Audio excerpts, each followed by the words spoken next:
खाओ डिजिटल, गाओ डिजिटल, देश का बैंड बजाओ डिजिटल। रुपया डिजिटल, बैंक भी डिजिटल और सेना का टैंक भी डिजिटल।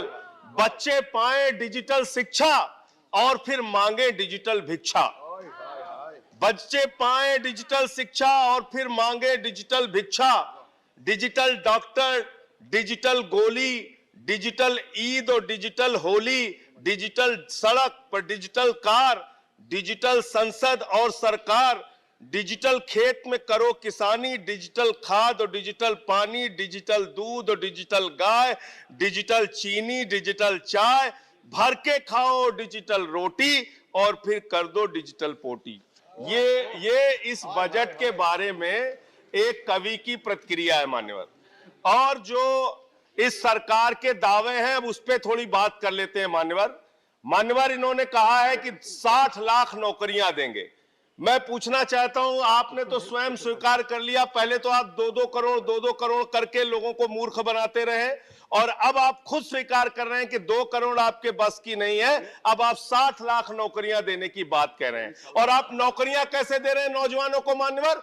35,000 रेलवे भर्ती के लिए 1 करोड़ नौजवानों ने उसमें फॉर्म भरा और उसके बाद जब उसका परिणाम आता है उसमें घोटाला और गड़बड़ी की जाती है। जब वो नौजवान सड़क पर नौकरी मांगने के लिए निकलते हैं उनको लाठियों से पिटवाया जाता है प्रयागराज में, उनको पटना में लाठियों से पिटवाया जाता है, घर में घुस के लाठियों से पीट पीट के आप नौकरी दे रहे हैं, आंसू गैस के गोले छोड़ छोड़ के आप नौकरी दे रहे हैं। आप कर्मचारियों की बात इस बजट में कर लीजिए मान्यवर। जब कर्मचारियों की चर्चा होती है, पूरे देश के कर्मचारियों की एक ही मांग है, पुरानी पेंशन की बहाली की जाए, पुरानी पेंशन की बहाली की जाए। 40 दिन कोई सांसद और विधायक रह लेता है, पूरे जीवन भर उसको पेंशन मिलती है। 40 साल कोई कर्मचारी नौकरी करता है, उसकी पेंशन आपने खत्म कर दी। पेंशन तो छोड़िए, टैक्स के राहत की उम्मीद थी कर्मचारियों को, आपने इस बजट में वो भी नहीं दिया।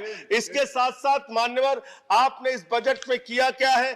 22 तक सबको घर देने की आपकी योजना थी, वो 22 तक घर देने की योजना भी पूरी तरीके से जमीन पर उतर के नहीं आई, वो भी फेल साबित हुई। जब आपसे पूछा जाता है सरकार की उपलब्धि क्या है, सरकार की आमदनी क्या है, आप सीना ठोक के कहते हैं अरे हमने तो आमदनी बढ़ा दी, देश का एयरपोर्ट बेच दिया। फिर आपसे पूछा जाता है कुछ आमदनी बढ़ी क्या सरकार की, कहते हैं हाँ हाँ बिल्कुल बढ़ा दी, steel authority of India limited बेच दिया, कोल इंडिया बेच दिया, बीपीसीएल बेच दिया, LIC बेच दिया, बैंक बेच दिया, पोर्ट बेच दिया, सब कुछ बेचने का काम किया। ये आपका मेक इन इंडिया है, ये आपका डिजिटल इंडिया है। मानवर मैं खत्म कर रहा हूं मानवर, मैं मनरेगा की आप बड़ी पीठ थपथपाते हैं अपनी, मनरेगा की चर्चा बहुत होती है, मनरेगा का बजट आपने खत्म कर दिया, खाद की सब्सिडी आपने कम कर दी। इसका मतलब जो गरीबों को अन्न देने की योजना है वो भी योजना एकमात्र आपकी दिखावा है और मार्च के बाद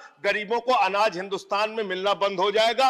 अंत में आपके माध्यम से एक ही इस सरकार से अनुरोध करना चाहूंगा कि अपना ध्यान देश की तरक्की पर लगाइए, देश को आगे बढ़ाने पर लगाइए। बेटी बेटी होती है, हिंदू की हो, मुसलमान की हो, सिख की हो, ईसाई की हो, उसकी इज्जत के साथ खिलवाड़ मत कीजिए, गुंडागर्दी मत कीजिए। आप तय करने वाले कोई नहीं होते, कौन क्या पहनेगा, कौन क्या खाएगा, कौन क्या कैसे रहेगा, कौन Zafar Islam, I'm sorry.